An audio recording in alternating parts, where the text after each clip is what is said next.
Beatriz, binibigyan kita sa pangalan ng Ama, ng Anak, at ng Espiritu Santo. Amen.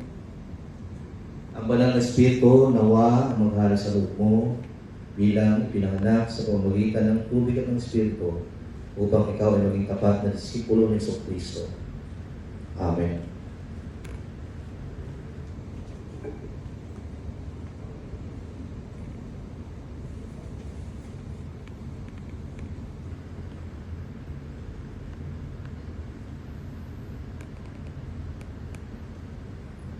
Miro Beatriz, anak ka na ng Diyos. Ikaw ay tinatakan ng banal na Espiritu. Maaaring kayo ay pupunta sa inyong mga lugar ng mga trabaho, in your workplace. May it be in your home, in your office. May it be sa mga kalsada o sa mga lansangan. Pupunta man kayo sa mga parke upang katagpuin ang inyong mga kaibigan. Sa inyong paghayo, nawa ang basbas ng ating Panginoong Diyos ay sumainyo, ang Diyos Ama, ng Anak, at ng Espiritu Santo, ngayon at magpakailanman. Amen. Amen. Welcome, Beatriz. Palakpakan natin. Welcome. Hello. Mag-picture taking na. Is given to Miro Beatriz Castillo, child of John Ray Nico Castillo and Rostan Lakbayan, born on the 25th day of October 2022 at Princess Margaret Hospital.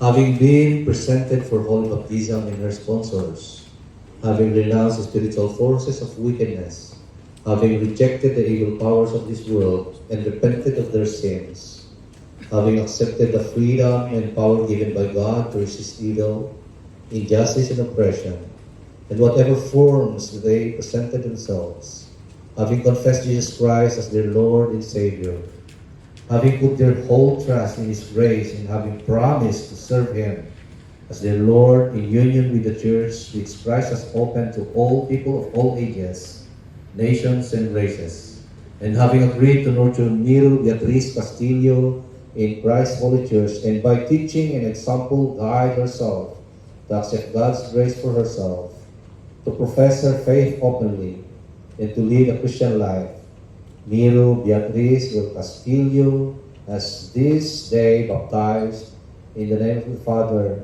and of the Son, and of the Holy Spirit, and is now enrolled as baptized member of the Methodist International Church Hong Kong, Filipino Christian Community, on this 22nd day of October 2023. Minsan pa, palakpakan natin si Miro Beatriz.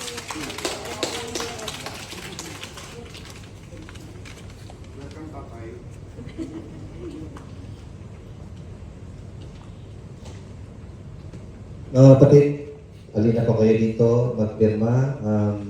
Resty Giovanni Kakayan sa inyo, mga kapatid, na maging diwanag kay Miro Beatriz upang kanyang masumpungan ang kanyang tamang landas. Ano man ang mangyayari sa panahon man tayo ay hindi nagkakasundo at nagkakasagutan, walang balikan ng kandila. Ano mga kapatid? Let this be our covenant today. Walang sulian ng kandila. Tayo'y manalangin. Loving God, as we end temporarily this worship and this covenant between Miro Beatriz, her parents, and to her godparents, may you bless them, guide them, provide all the necessary provision that they need upang sa ganun aming Diyos sa panahong nangangailangan ng anak mong si Beatriz ay merong maibibigay ang mga anak mong ito. May it be financial, spiritual guidance, moral support, anumang suporta ang pwede lang ibigay. Nawa ay kaya nilang ibigay dahil ito ang kanilang tungkulin bilang pangalawang magulang. Ito ang aming panalangin sa pangalan ni Jesus na aming dakilang tagapagligtas. Amen. Sa panahong ang anak mong si Miro Beatriz ay nawawala sa kanyang landas, kanyang masumpungan ang liwanag na nagniningning mula sa iyo sa pamamagitan ng kanyang mga ninong at ninang. Kaya aming Diyos, bilang anak mo, ipinapanalangin namin na basbasan mo ang lahat ng mga anak mong ito na nagdadala ng ilaw at magdadala ng liwanag para kay Beatriz. Sa pangalan ni Jesus, ito ang aming panalangin. Amen. Diyos, narito ang inyong mga anak, ang mga ninong at ninang. Basbasan mo ang mga kandilang hawak nila at sana ay magiging simbolo at